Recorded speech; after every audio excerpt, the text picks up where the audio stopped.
The quiet panic. This is something that's been haunting me for months now, and I finally decided I had to share it with you guys. It started as just another commission, another paycheck to keep the lights on in my studio apartment. But what happened next completely changed how I look at art, and honestly, how I look at reality itself. I'm a freelance portrait artist. I know that sounds fancy, but really I just paint people for money. Wedding portraits, family photos turned into oil paintings, that sort of thing. It pays the bills barely, and I get to do what I love. Most of my clients find me through word of mouth or my Instagram page. Pretty standard stuff. But this client was different from the moment she contacted me. The email came in on a Tuesday night around 11:30. I remember the exact time because I was about to shut down my laptop and call it a night. The subject line just said urgent commission request, and the sender was listed as M. Reynolds. The message itself was brief. She needed a portrait painted oil on canvas, and she was willing to pay 3 times my usual rate if I could start immediately. She said she'd seen my work online and that my style was exactly what she was looking for. The weird part was she wanted to meet in person to discuss the details, and she insisted on meeting at my studio rather than somewhere public like a coffee shop. Now, I'll be honest with you guys. When someone offers to triple your rate, you don't ask too many questions. I was behind on rent. My car was making that noise again, and I had exactly $47 in my checking account. So I replied that same night, said I was available, and we set up a meeting for the next evening. She showed up right on time, 7 o'clock sharp. I heard her footsteps in the hallway of my building, this slow, deliberate clicking of heels on tile. When I opened the door, the first thing that struck me was how perfectly put together she looked. Designer coat, expensive handbag, not a hair out of place. But her eyes, man, her eyes looked tired, like she hadn't slept in weeks. She introduced herself as Margaret Reynolds and stepped into my studio without waiting for an invitation. She walked around the space slowly, examining the paintings I had hanging on the walls, the brushes scattered across my work table, the half-finished canvases leaning against the far wall. She didn't say anything for what felt like 5 minutes, just studied everything with this intense focus. Finally, she turned to me and said she wanted me to paint a portrait of her daughter. She reached into her handbag and pulled out an envelope. Inside were 3 photographs and a check for $1,500. The photos showed a young woman, maybe early 20s, with long dark hair and the same tired eyes as her mother. Beautiful girl. But there was something melancholy about her expression in every shot. Margaret explained that her daughter Emma had died 6 months earlier in a car accident. She wanted a large portrait, something she could hang in her living room to honor Emma's memory. The way she talked about her daughter, you could hear the love and pain in every word. This wasn't just a commission anymore. This was a grieving mother trying to hold on to something precious. I told her I understood that I'd be honored to paint Emma's portrait. We discussed the size, the background, the timeline. She wanted it completed within 2 weeks, which was tight but doable. Before she left, she handed me a small wooden box and said it contained some of Emma's personal items that might help me capture her essence. She said artists throughout history had used personal objects to connect with their subjects. After Margaret left, I sat at my kitchen table and opened the box. Inside were a few pieces of jewelry, a pressed flower, and a small notebook filled with Emma's handwriting. Poetry mostly, and little sketches in the margins. Reading through it, I got a sense of who Emma was: thoughtful, artistic, someone who saw beauty in small moments. It made me even more determined to do justice to her memory. I started working on the portrait the next morning. I usually begin with rough sketches, mapping out the composition before I touch a brush to canvas. But something strange happened as I was sketching. My hand seemed to move on its own, creating lines and shapes that didn't match the photographs Margaret had given me. At first, I thought I was just having an off day. Maybe I was tired or distracted. But the more I tried to follow the photos, the more my hand wanted to go in a different direction. It was like there was some invisible force guiding my pencil, pushing me toward a version of Emma that didn't exist in any of the reference images.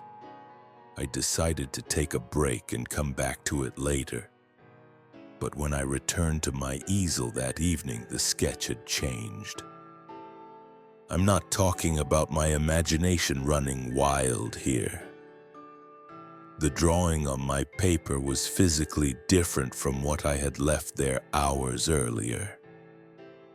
The angle of Emma's head was tilted differently. Her expression had shifted from melancholy to something more urgent, almost pleading. I stared at that sketch for probably 20 minutes, trying to rationalize what I was seeing. Maybe I had unconsciously changed it before leaving and just forgotten. Maybe the lighting in my studio was playing tricks on me. But deep down, I knew something was happening that I couldn't explain. Over the next few days, the weirdness only escalated. Every morning when I came to work on the portrait, small details would be different from how I remembered leaving them. A shadow would be darker. A highlight would be brighter. The position of Emma's hands would have shifted slightly. And always, these changes made the portrait more lifelike, more emotionally powerful. The strangest part was that I found myself looking forward to these mysterious alterations. Whatever was happening, it was making the portrait better than anything I could have created on my own. Emma's face was emerging from the canvas with a depth and realism that honestly scared me. It was like she was trying to push through from the other side, using my painting as a window back into the world. I started staying later in my studio, hoping to catch whatever was changing my work in the act. I'd pretend to leave, then sneak back and watch the canvas from the hallway. But nothing ever happened while I was observing. The changes only occurred when I was genuinely gone, when the studio was empty and dark. By the end of the first week, the portrait was nearly finished. Emma's face stared out from the canvas with such intensity that I sometimes had to cover it with a cloth just to concentrate on other things. Her eyes seemed to follow me around the room, and I swear I could feel them watching me even when my back was turned. That's when I started having the dreams. Every night I would find myself standing in my studio, but it looked different. Older somehow, with peeling wallpaper and furniture covered in dust sheets. Emma would be there, not in the painting, but standing right next to it, solid and real as anyone. She would look at me with those same tired eyes and whisper things I couldn't quite understand. When I woke up, I could never remember her exact words, but the feeling they left behind stayed with me all day. Something was building toward a moment I wasn't prepared for, and I had the growing suspicion that finishing this portrait was going to change everything. The dreams became more vivid each night, and by the second week, I was barely sleeping at all. Emma would appear in my studio, but now she was trying to tell me something important. Her mouth would move urgently, her hands gesturing toward the portrait, but no sound would come out. I'd wake up in a cold sweat, my heart pounding with this overwhelming sense that I was missing something crucial. On the Friday before the portrait was due to Margaret, something happened that made me question everything I thought I knew about reality. I was putting the finishing touches on Emma's hair when I heard a voice behind me, clear as day. "Say my name." I spun around, brush still in hand, expecting to see someone in my studio. But the room was empty, the door still locked from the inside. When I turned back to the canvas, I nearly dropped my palette. Emma's expression had changed completely while my back was turned. Instead of the melancholy look I'd been perfecting, her face now showed pure terror. Her eyes were wide, her mouth slightly open as if she was trying to scream. And there, reflected in her pupils, I could see something that made my blood freeze. It was my studio, but from her perspective, looking out at me. And standing behind me in that reflection, barely visible but definitely there, was the shadowy figure of a man I didn't recognize. I grabbed my phone and called Margaret immediately, my hands shaking so badly I could barely dial. When she answered, I tried to explain what was happening, but I sounded insane even to myself. A painting that changed on its own? Dreams about her dead daughter? Mysterious figures appearing in reflections? She listened patiently, then asked if I could bring the portrait to her house that evening instead of waiting until the weekend. Something in her voice told me she wasn't surprised by what I was describing. Margaret's house was a beautiful Victorian in the old part of town, the kind of place that probably had a dozen stories hidden in its walls. She met me at the door and helped me carry the wrapped canvas inside. When we unveiled it in her living room, she gasped and took a step back. The portrait looked exactly like Emma, but somehow more alive than any photograph could capture. It was like her daughter was right there in the room with us. But Margaret's reaction wasn't what I expected. Instead of tears of joy or gratitude, she looked terrified. She stared at the painting for a long moment, then turned to me with an expression I'll never forget. "She's trying to warn us," Margaret whispered. "She's been trying to warn us for months." That's when Margaret told me the truth about Emma's death. It hadn't been a simple car accident like she'd originally claimed.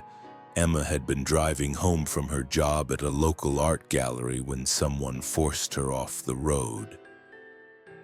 The police called it road rage, a random act of violence, but Emma had been receiving threatening messages for weeks before her death. Messages from someone who'd become obsessed with her after seeing her at the gallery. The man was never caught. The investigation went cold after a few months, and Margaret had been living in fear ever since, wondering if the same person might come after her. That's why she'd commissioned the portrait, she explained. She hoped that somehow, through art, she might be able to connect with Emma one more time, to understand what happened that night. As Margaret spoke, I found myself glancing back at the portrait. Emma's expression had changed again, but this time I saw it happen. Her eyes moved just slightly toward the front window of the house. When I followed her gaze, my heart nearly stopped. There was a man standing across the street under a lamppost, partially hidden in the shadows. He was watching the house, and when he realized I'd seen him, he started walking toward the front door. Margaret saw him too and went pale. "That's him," she breathed. "That's the man from the police sketches." The next few minutes felt like a nightmare. Margaret called the police while I kept watch at the window. The man circled the house slowly, testing doors and windows, clearly looking for a way inside. At one point, he stopped directly in front of the living room window and stared at us through the glass. His face was exactly as I'd seen it reflected in Emma's eyes in the portrait. When the police arrived, they found evidence that he'd been watching Margaret's house for weeks. Photos of her daily routines, detailed notes about when she came and went, plans for breaking in. They arrested him on the spot, and it turned out he was wanted in connection with several other stalking cases across the state. The detective explained that Emma must have realized she was being followed that night 6 months ago. Her car was found with defensive wounds on the paint, suggesting she'd tried to ram her way out of the trap he'd set for her. She'd fought back, tried to escape, but hadn't made it. As the police cars pulled away and Margaret and I stood in her living room processing what had just happened, I looked back at the portrait one more time. Emma's expression had returned to peaceful, the terror gone from her eyes, but now there was something else there, something that looked almost like relief. Margaret kept the portrait, of course, and she still sends me photos of it hanging in her living room. But she also told me something that still gives me chills when I think about it. She said that on quiet evenings when the light hits the canvas just right, she swears she can see Emma smile. I never took another commission like that one. How do you go back to painting ordinary family portraits when you've experienced something that defied every rule of reality you thought you understood? But I learned something important from that experience, something that changed how I approach my art forever. Sometimes the most important stories are the ones that refuse to stay buried. Sometimes the dead find ways to speak to us, to protect us, to guide us toward the truth. And sometimes all they need is a canvas and someone willing to listen to what they're trying to say. Emma saved her mother's life through that portrait, using my hands and my brushes to deliver a warning from beyond the grave. I don't pretend to understand how it happened, and I probably never will. But I know what I experienced, and I know that art, real art, can be a bridge between worlds in ways we're only beginning to comprehend. The portrait without a face? It was never about Emma's face at all. It was about giving voice to someone who couldn't speak, giving sight to someone who couldn't be seen, and proving that love really is stronger than death. Margaret got her closure, Emma got her justice, and I got a story I'll carry with me for the rest of my life. Sometimes the most beautiful art comes from the darkest places, and sometimes the most important commissions are the ones that choose us.